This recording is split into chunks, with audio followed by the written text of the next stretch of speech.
it's Jen from Not So Mystical Tarot. This is going to be your reading for Sun, Moon, or Rising sign of Aries for the second half of June 2019. You can find me on Instagram at Not So Mystical Tarot or notsomysticaltarot.com if you'd like a personal or private reading. Everything's in the description. All right, let's start out with our Aries, second half of June. High Priestess, you are feeling your intuition. I'm hearing like you're feeling yourself too. Like you're feeling kind of like you got something going on and you know it. Yeah, you do. You got something new. I don't want to say you're up to something, but that's the first thing I heard is you're up to something. But your intuition is running high, and it seems like there's something on your horizon that's new that you're really jazzed about it. Like you're really excited and you're seeing this new thing coming toward you, or you moving toward this new thing, and you're really, really excited about it. Or you see the possibilities, and your intuition is like saying, yeah, this is a good thing. Like, this is good. Go for it, kind of thing. Of course, you have the devil. And I love this because devil's advocate here is, what if something goes wrong? Can you trust your intuition? Yes, you can trust your intuition. So when this stuff comes up, and it will, it's going to cause you to question your intuition. Your intuition, the first feeling you get is almost always right. And that's the thing. Those old behaviors, old thought patterns, that's what I'm feeling. It's like an old thought pattern comes up and says, oh, this might not be such a good idea. Oh, I don't know if this is really for you. And here you have Temperance. So what we might be getting to is not to just go leaping into this. And I think that's more what we're looking at. It's just not to leap into whatever this new thing is, because I feel like you want to go full force, 100 miles an hour, and just leave it all behind, go leaping off this precipice and, do you. But there's more to it than that. So I just think that you can almost use this devil's advocate in a way where, like, okay, I see the other side of it. I can't lose my mind. Let me temper this out. Let me mellow out a little bit so that I make the right choices, so I don't go off like a crazy person. Because this opportunity, I think, is a good thing, but it's not an emergency. That's what it is. It's not an emergency. So let's see what else we have going on, and what kind of opportunity this is too. Because it's not that one. It's this one. Seven of Pentacles, this is exactly what's going on. This is about being choosy. Like I said, you don't want to temper that urge to just go leaping off the cliff and just jumping right in. This is about making sure that you move at the right time. All these pentacles are here, and he's leaning on a rod, and rods and wands are always about action. And you see he's not doing anything. There's a pentacle right at his feet, and he's like, This Seven of Pentacles is about being abundant enough to be choosy.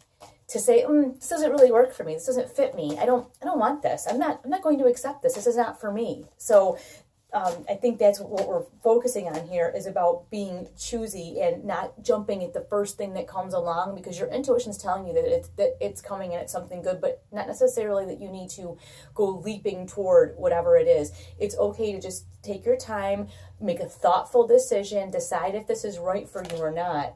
And you have the Magician, and the Magician is just reminding you that everything is available to you. Everything in the universe is available to you in an infinite amount. So if that's the case, why would you, let me throw all these on the floor. Why would you not be choosy if everything is available to you? Because that means that just the right thing is out there. So definitely, I think you're going to be having some opportunities come to you, and you may feel like you want to jump right in, both feet. There might be something better coming. You do have the Five of Wands, which is a conflict, and it's like time-wasting conflict. So you may have somebody that's like pushing you, and like, come on, and you're like, oh, I don't really feel like it. They're a waste of your time if that's the case. Or you may be having a hard time making this decision and be engaging in time-wasting behavior, because this is a big decision to make. And the Five of Wands I often see as like a tug of war, just time-wasting behavior. You might be like, well, let me distract myself with Facebook for a minute, and it's 2 hours later, You have two more cards that came up to kind of clarify what's going on here with the Magician. You have the Death card. So I'm seeing it with this time-wasting behavior or the people that are causing conflict. You're going to have to like let them go. You're going to have to just like let them go, let the old ideas about this go, because what you think is the most important thing. And then you also have the Seven of Cups. So it is a little bit of a confusing time.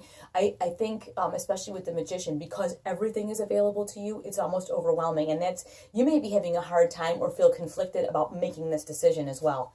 You may have a genuine, I don't know what to do kind of feeling about this decision that's come up, or this opportunity that's come up, that's come toward you. Let's find out just a little bit more, and then I won't keep you forever and ever. All right, you've got the Three of Swords. Okay, this I think is the fear that you have that something could go terribly, terribly wrong, and you don't want that. And the thing is, we talked about not settling. If you settle, that's exactly what will happen. And you've got the Page of Wands. So you are getting a message about taking action. So I think either way, you're going to have to take the action, whether you accept this opportunity or you don't accept it. You're going to have to formally not accept it. Like, you're going to have to say, I don't want this. Not just kind of, because it could go on in an assumed way, like you're going to participate or something along those lines. I mean, this is a message coming about the action that you're taking. So it could also be to be very careful. Again, reinforcing that being choosy, because you don't want this to happen. Hurt, devastation, that kind of thing. Let's see if we can get a little bit of information here. Oh, there we go. We have it. We have the Two of Wands. The Two of Wands is cautious planning. This is not like leaping in. And that I think is just the theme here, is don't just leap right in. That's a cautious planning. She's got the world in her hands here. So she knows that she's got everything available to her, but I think she's cautious enough to say, well, you know what, let me think about this a little bit. Let me make an educated thought about this. And this is this Page of Wands saying you need to do something. So maybe this is what you need to do, is just make this educated decision. Maybe you need to do some legwork, and you need to find out more about this opportunity or this offer that's come to you. I mean, if it's a person, maybe you need to do a background check. Maybe you need to find out a little more about them. Maybe they're not quite what they showed you. If it's a business opportunity, a job opportunity, maybe a refinance on a house. I mean, who knows? Whatever this opportunity or offer is, I'm definitely hearing background. Do your research. And that's what I feel like this is what this Two of Wands is saying, is something about researching. Make sure that you know everything there is to know before you include this particular thing into your plan. And you have the Eight of Swords. I love that, because this is about not seeing things that are right in front of you. So yes, do your research with this page. Do your research, take the action, and really take a look. Am I ignoring something that's blatantly obvious, that's not good, and saying, oh, no, but it'll be great? It's like when you meet a person and you get when you meet someone and that you're immediately put off by them, and you think, I'm not being very nice. Like, they're trying to be your friend really hard, and you're like, oh, I don't like you, and I don't know why, but I just don't like you. And then you give in. And you're like, I'm not being a nice person. I'm going to try to be friends with them. And what do? They screw you over.